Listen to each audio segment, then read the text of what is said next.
நாங்கள் பரம்பரையாக எங்கள் தாத்தங்காலத்தில் பாட்டங்காலத்தில் இருந்து ஜாதி உணர்வோட ஜாதியோட தான் இருந்து வாழ்ந்துருக்கோம் இது வரைக்கும். ஆனால் இன்னைக்கு இந்த புள்ள சொல்லிச்சு பார்த்தீங்களா, இதுக்கு தான் ஜாதி பார்த்து அவன் ஜாதியில் அவன் திருமணம் பண்ணணும். இப்போ வெக்கமே இல்லாம இதுக்கெல்லாம் எதுக்குடா கை தட்டுறீங்க?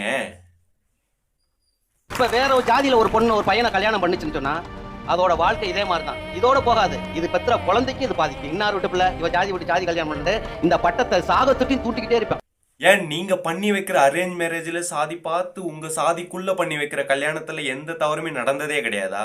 அதுல தான்டா அதிகமா டைவர்ஸே வந்திருக்கு. நீங்க பண்ணி வைக்கிற அரேஞ்ச் மேரேஜ்ல தான் டைவர்ஸே அதிகமா வந்திருக்கு. அந்த அக்கா கொடுக்குற ரிப்ளைவை பாருங்க.